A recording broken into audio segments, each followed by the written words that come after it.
Less than 3 or 4 minutes. Yeah. Well, I mean, I think Christian theology has certainly taught that that God created the world from nothing. Nothing in the sense that there was no pre-existing matter, that there's no principle outside God that is equally eternal.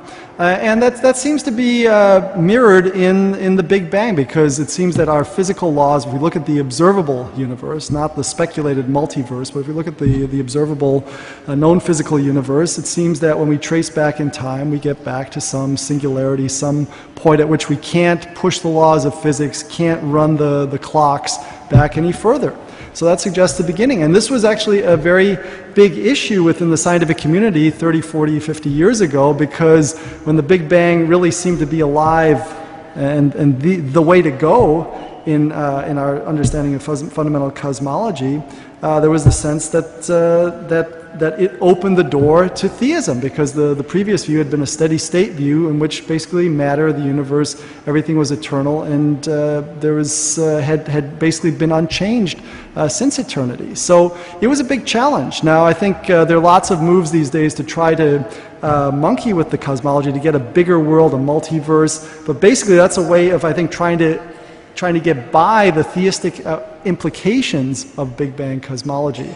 With regard to evolution, I don't know. I mean, that's just a huge topic. I mean, the continuity in the fossil record.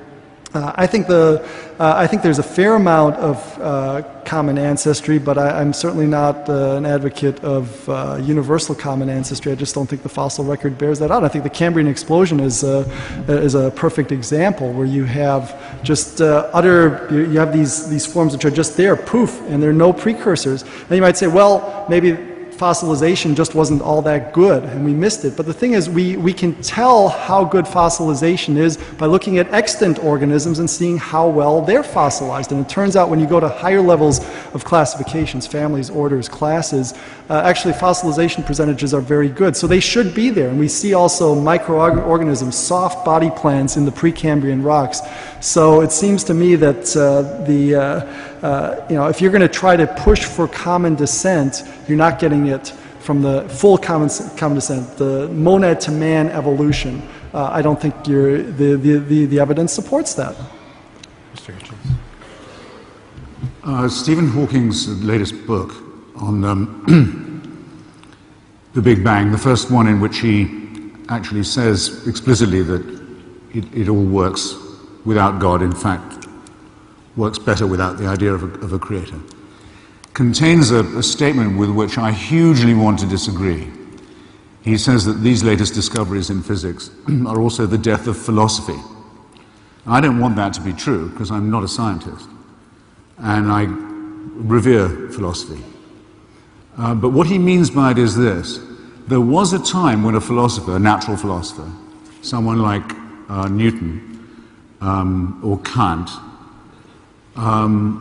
could speculate about the natural world. That's why they were called natural scientists as well, and do better than many professionals could. For example, it was Kant sitting in a room in Königsberg after the Lisbon earthquake, when people for the first time began to doubt that earthquakes were caused by God or were judgments. This is only in the 18th century people began for the first time to wonder if these were verdicts, as the Christians had been telling them. Didn't seem to work anymore. Kant proposed the idea, it said it may seem fanciful, but perhaps there are underground caverns, some of them even below the sea, which sometimes cave in and lead to what he didn't call seismic events, because we didn't have a word for seismology then. But there were philosophers could do scientific work by speculating on the natural world and using their heads, as Lucretius could with the atoms. What Hawking means to say is this: we now may be beyond the point where you can say anything useful unless you are in fact a member of a certain scientific discipline. I really hope this isn't true for selfish reasons, but you have to take this thought very seriously. Now, Lawrence Krauss, who I think is one of the greatest living physicists, has a lecture which you can go to YouTube and have a look at. It's called A Whole Universe from Nothing. He explains how it is, how with what we now know about the quantum, which is perilously little, by the way, so far, but what we know about it, can claim to know, suggests that actually nothing from nothing isn't as much of a contradiction as it may seem. And that's about the origins of the matter. I recommend that to you. My only philosophical contribution, if you like, would be towards the end of the question, which is a little easier, I think. Whether we came from nothing or not, we are certainly headed for it, or it is headed for us. You may choose to believe that this tiny speck of a planet, in a bang which blows out a sun every second, a whole sun every second, and has done for 10 billion years, that all that happened so that we could be meeting here today. You can choose to believe that if you want to. It's not even disproportionate. It's simply refusing to use the new language and the new evidence as if they meant anything at all. But suppose that to be true if you wish, if you must. If you look in the sky, you can actually see the Andromeda galaxy heading towards us now. We know, physicists can tell you, the date on which our galaxy will collide with Andromeda. It can be seen with the naked eye, the future. It's over. We don't know whether that'll happen first, or whether our sun will join the billions of suns that have blown up, or whether, now that we've discovered that Edwin Hubble's red light shift, showing the speed and rate of the expansion of the universe, the way in which it's flying apart, that, as I said earlier, that speed and rate, this was only found out a decade ago, is increasing all the time, completely contradicting everything we thought before. We're flying apart faster than we thought. A lot of nothingness is coming our way. Now, what design is that a part of, is what you have to ask yourself. Of what design, let alone of what benign design, could that conceivably be a part? This fantastic waste of energy, this gigantic profusion.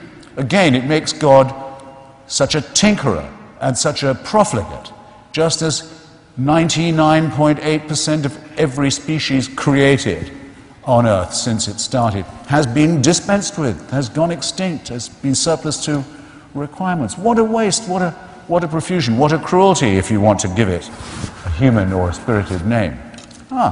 That's what you have to believe. That's the kind of tinkerer, the kind of capricious, incompetent tyrant, obviously so much modeled on our human experience of authority. As it's enough to convince me of what I'm now sure of. Man did not create God. Men and women created many, many, many gods, and always have since the dawn of our history, and still do. And one of those gods may be true, out of all of them, might be real, or all of them could be false, or all of them could be true. And the overwhelming probability, it seems to me, as the cults that attach to each other, is that all of them are false, and for the same reason. They are made up by creatures half a chromosome away from being chimpanzees, and I'm afraid to say it shows. Thank you. Can I respond? Or we have to move on? I know we could continue to go back and forth for quite a while, and I appreciate you guys. As opposed to getting to all the questions, you actually answered a lot of the questions that we had just by going back and forth. So we're gonna actually end up closing with just our final statements, 5-minute final statements. And agreement. I haven't thought of it till now. I'd rather have another question than summarize what I've already said. Would you like to ask each other a question? I'd rather give the audience, I feel we shortchanged the,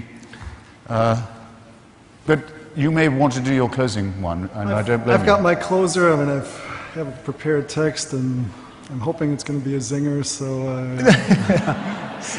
I guess in the sake of the interest of the people in the audience that we have here, I know many of the schools are going to have to get back. We'll simply, I will say that out of the questions that we did have, you did answer a number of the questions, even though we didn't get to verbalize them specifically. So, Mr. Hitchens, if you'd like to have 5 minutes for closing. Not really, I'd rather have a question. Fantastic. I might take 5 minutes to answer it, but I feel suddenly combative and engaged. How about this? If you don't think I can talk for 5 minutes at the drop of a hat, by the way, you mistake me. Yeah. I can. We'll allow Dr. Dembski to have 5 minutes, and if there's anything you'd like to respond to in that, if there's a question. Maybe that'll give me something. Fantastic. Dr. Dembski. All right. Well, I'm happy to see that the old Christopher Hitchens seems back in fighting form. So this is good. Got to keep things interesting. Okay, well, let me give you my closing statement. In Alexander Schmemann's critique of secularism, he remarked, quote, "It is not the immorality of the crimes of man that reveal him as a fallen being. It is his positive ideal, religious or secular, and his satisfaction with this ideal." Let me read that again. "It is not the immorality of the crimes of man that reveal him as a fallen being. It is his positive ideal, religious or secular, and his satisfaction with this ideal." Close quote. The common criminal knows that he is a criminal and doesn't try to rationalize his crimes or cast himself as a benefactor of humanity. But an ideologue who knows what's best for humanity and cannot find satisfaction until everyone is on board with his positive ideal, with his ideology, such a man can rationalize anything and is truly dangerous. Schmemann's insight captures what's right and what's wrong with Christopher Hitchens' case against religion. Religion can be a problem, yes. Religious people confident that theirs is the only way to build a better world have felt it their moral duty to coerce, torture, and kill others. Hitchens sees this clearly, but secularism can be as guilty as religion in this respect. Secularists confident that theirs is the only way to build a better world have likewise felt it their moral duty to coerce, torture, and kill others. Nevertheless, Hitchens refuses to admit any parity between religious and secular evil. Recount atrocities committed by religious people and Hitchens is delighted, yet another nail in the coffin of religion. But mention a person, community, or movement whose atrocities flow from their secular ideals and Hitchens changes the subject. And to what subject does he change it? Why, to religion, of course. For instance, mention Stalin and the millions he killed, and Hitchens will tell you how Stalin started out as a seminarian for the Orthodox priesthood, and how Russian Orthodox believers presently make icons of Stalin, complete with halos.